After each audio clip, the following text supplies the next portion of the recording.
dari segi kes Felda Kemahang, disebut tadi bahawa lawyer letak jawatan Disember 2007. Lawyer letak jawatan. Dia tahu letak jawatan. Dia tahu kata letak jawatan. Januari 2008, kes di Mahkamah Tinggi. Pasal apa? Mereka tidak boleh menghantar lawyer baru, mengganti lawyer baru. Kalau dah tahu kata dia letak jawatan, ini isu dia. Kelemahan pengurusan Felda dan juga menteri serta timbalan menteri yang jaga Felda. Menteri jaga Felda ialah Perdana Menteri.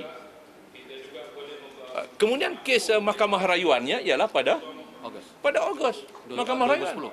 Siapa yang buat rayuan? Lawyer mana yang buat rayuan bagi pihak Felda?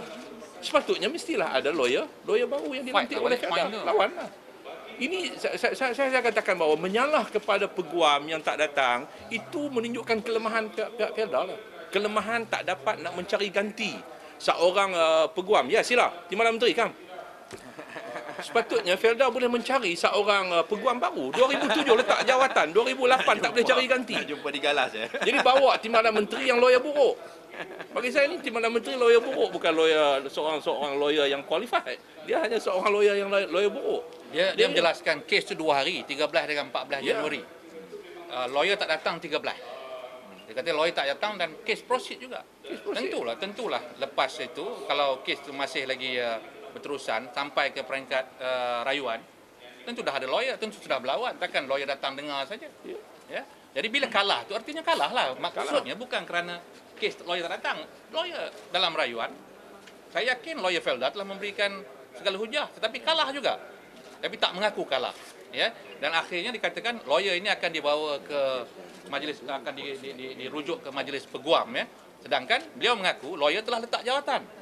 Awal lagi sudah memaklumkan kepada Felda letak jawatan Januari 2007. Dan kemudian kes yang kedua di Koyan. Ya, kes kedua di Koyan tu. Dia kata Felda tak bantah, tak nak rayu kerana keputusan itu bertepatan dengan apa yang Felda lakukan. Kalau tak bantah, tak lakukan, kenapa tak ikut daripada awal? Mereka ini saman Felda kerana mereka telah dinafikan hak mereka untuk mendapat duit tanam semula. Mereka dinafikan untuk mendapat wang tersebut. Yang kedua, dia kata dia tak rayu, tetapi dalam mahkamah dia hantar lawyer lawan. Dia hantar lawyer lawan untuk menolak hujah pihak tuntutan yang dibuat oleh peneroka. Maknanya pada waktu itu dia mengatakan tuntutan yang dibuat oleh peneroka itu tak betul. Ini saya kata lawyer buruk. Saya minta supaya satu laporan yang terperinci tentang permasalahan hubungan antara Felda dengan peneroka ini harus dibentang di parlimen. Ini sangat penting kerana ini untuk kepentingan golongan peneroka. Yang keduanya ialah untuk kita letakkan supaya kembali meletakkan Felda ini bukan di bawah Perdana Menteri tetapi di bawah parlimen. Itu yang kita nak kerana kita lihat bahawa Perdana Menteri telah gagal untuk menjaga kebaikan dan kebajikan peneroka Felda. Jadi sebab itu kita minta Felda harus diletakkan sebagai satu institusi penting, agensi yang sangat penting diletakkan di bawah parlimen dan memberikan semua laporan itu kepada parlimen, bukan kepada Perdana Menteri. Peguam bela yang berkaitan itu meletak jawatan atas sebab peribadi. Dia menyebut bahawa ayah dia sakit. Apa yang berlaku dalam masa 2 minggu itu, dia tidak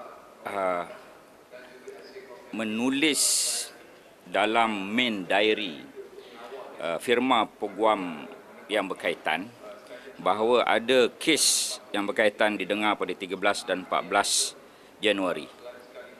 2 minggu lepas dia letak jawatan itu.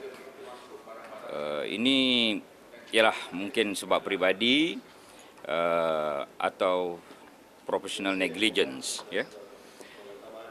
Oleh kerana tiada siapa tahu ada 13 dan 14 Januari itu, lebih-lebih lagi 13 hari bulan itu ialah hari Ahad. Firma guaman ini firma Kuala Lumpur. Hari Ahad Kuala Lumpur cuti, di Kota Baru hari Ahad kerja.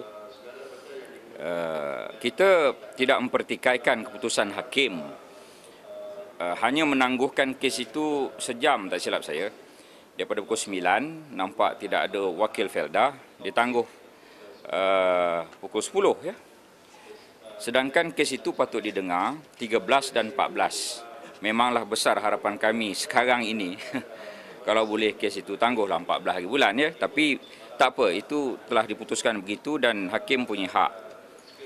Apa yang disebut bahawa Felda menipu dan sebagainya adalah didengar daripada sebelah pihak tanpa Felda berpeluang untuk membela diri dan menyatakan rekod-rekod, data-data, bukti-bukti yang menunjukkan bahawa kami tidak menipu. Kami tidak menganiaya, kami tidak memanipulasi kadar perahan.